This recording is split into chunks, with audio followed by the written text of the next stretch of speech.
Prompt 3 and 4 is going to deal with font tweaking.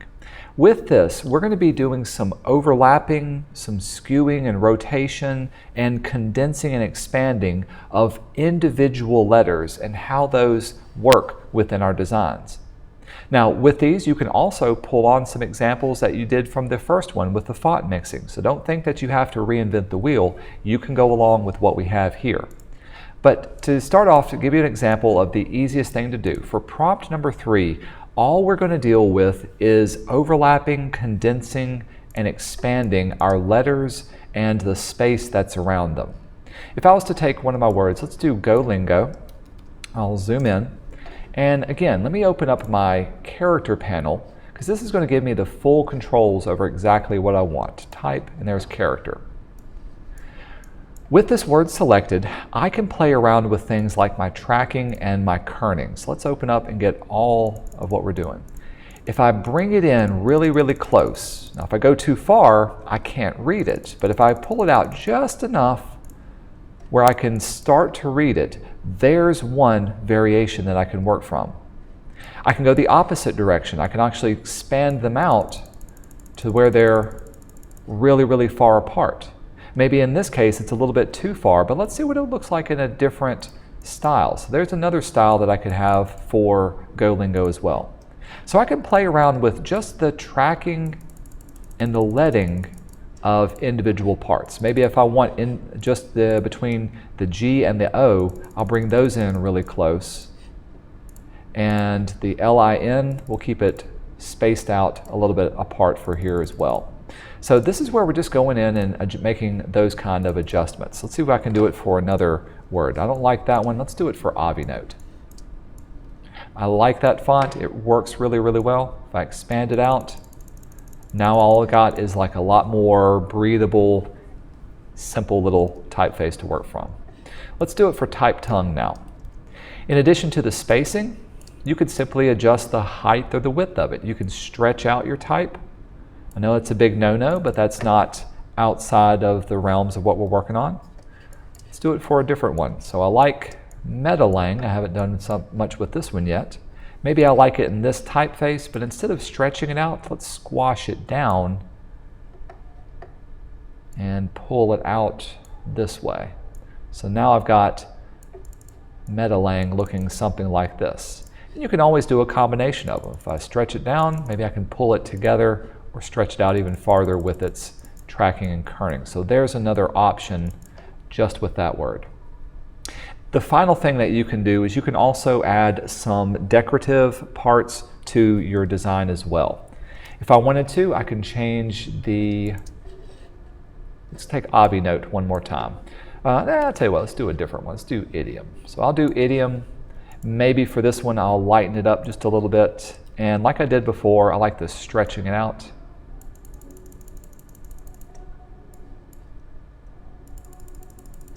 And to really emphasize this, like if I stretch it out way a lot, that'll give me lots of room. It's almost unreadable, but so if I want to add something in between here, something like some little dots, that fits well with the roundedness. Let's do a little circle inside of each one of those. May have to zoom in. We'll place it and see what that goes with. So that's a little decorative element that ties everything together. Just remember to group everything up to work with this. The final thing you can do is, let's do some crowding and condensing of words. Let's do it with, let's do way words. I like way words.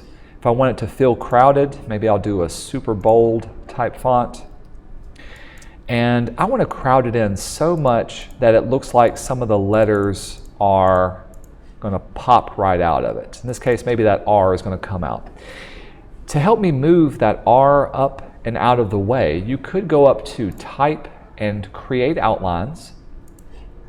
This is going to break it up into their individual vectors. Now I can go up to Object and ungroup them, and I can start to select my individual letters. Now I can really emphasize that it's being crowded in, and that one's popping up and popping out of the way, or maybe it's even rotating this way as well. So there's another option to go with for yours. So rather than just playing around with the tracking, kerning, and this, you can outline them, and then you can start playing around with the individual placement and movement of your individual parts too. So take some time, create a variety of different overlapped, condensed, and expanded versions of your typefaces and your words.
All right, with this done, this is the third prompt. Now that I've got a variety of these, again, make sure that they are grouped together as necessary. I'm going to pull these down and keep them as ideas, but give myself some space for the fourth prompt. The fourth prompt is all about tilting, skewing, rotating, changing the angle of the words that we have. And again, you can use some of the pre-existing things that you've got, but what I want to do is to take some of my words. Let's take the word Golingo, and let's look at tilting, skewing, and rotating of it. So by itself, it actually looks pretty good. If I wanted to skew it upwards, if I wanted to go off at an angle, one of the tools that's hiding underneath your scale tool, the shear tool, allows you to easily click and drag and let it go at different angles. Now you can get some really funky results very quickly, so use this with a grain of salt. I'm going to keep it super simple and let it go up at an angle that way. Hey, if I really wanted to emphasize that angle, maybe I can grab my line tool.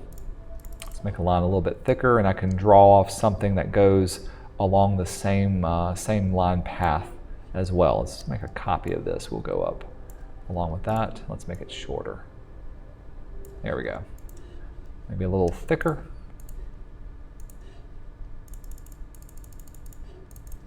And so now there's one variation. If I wanted to do something that just rotates a letter, let's do something like that. Let's go for Avinote. And, oh, I know what we could do. We'll take just the capital A, and I'm going to put it inside of an area. Let me show you what you can do with this. So in this case, I'm going to give myself a little circle. I'm going to make my A inside of it, and I'm going to turn my A white. So now it's got that contrasting type of feel. So that looks good. Maybe in a different font. Let's see what a different font would look for both of those. I kind of like that slab serif. Again, let's turn that white. But instead of having it just blankly inside of there, if I rotate part of this, now it's starting to add a little bit more quirkiness to it, a little bit more fun. If I need to, I can create outlines. Sometimes that makes it a little bit easier to resize it. So now I've got Avinote as a logo variation here. I like that. We're going to take that, scale it down. You can do individual letters. You can saw how I did it as a previous one, put the Avinote inside of here. So I'm going to copy that. We'll paste it in here. I've already got it selected. What happens if I take one of these letters and what if I rotated them? What if instead of every one of them being just straight up and down, the ones on the end were rotated sideways, or maybe the T was upside down. I don't know, something like that. It may not work, but it is a good starting point, or it's just a different direction that you can play around with. Some other things is, let's try different directions. Let's take the word type tongue. So we got type tongue. If I wanted to break it apart, again, just copy and paste it on its own separate layer. And let's rotate one of the words to go a different way. So let's say type goes this way. So now I can have type tongue doing something like this. So there's an option that I can work with. And again, if it feels awkward, if I need to balance it out, this is where I can take some simple shapes. I can place those shapes in there, and now it adds a little bit more of a balance to otherwise off-kilter type style with that one. That one looks pretty good. Let's try it with idiom. For idiom, maybe I'll do it in a different font. I had an idea, I saw this. I like the look of this one. Make it bigger. Again, if I create the outlines, I can ungroup them. Now I can play around with the individual letters, and I can do things like rotate the letters. This I looks a lot like an exclamation point when you turn it upside down, so I thought that was kind of a cool, simple, quick, easy variation to work from. Can group those back together. If I wanted to do other things like Terralingua, let's do Terralingua. I had done one of these. I like the look of this one. Again, I can break it apart. Can rotate an individual letter here.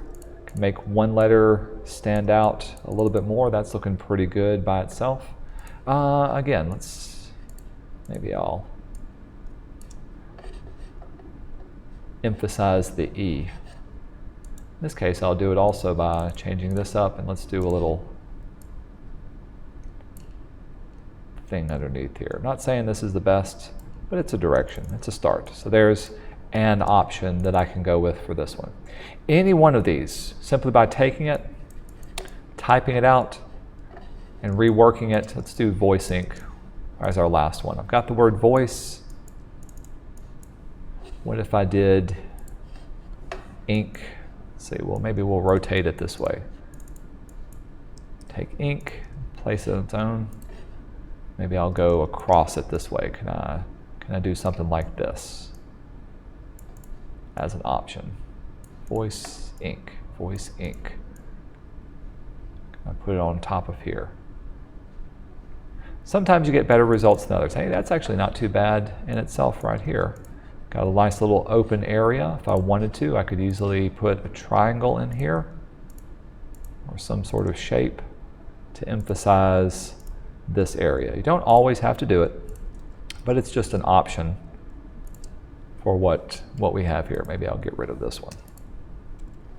I can group these two together too. So playing around with rotating elements, playing around with tilting certain elements or skewing certain parts of it, individual letters or whole words can all be part of the fourth prompt that you have.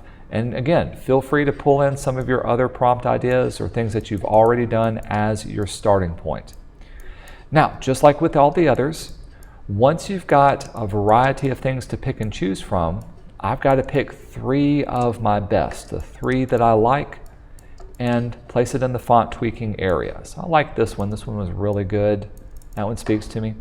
Kind of like the idiom with the upside down I. And I kind of like Waywords and how this one looked. So maybe that would be another option to play around with for this.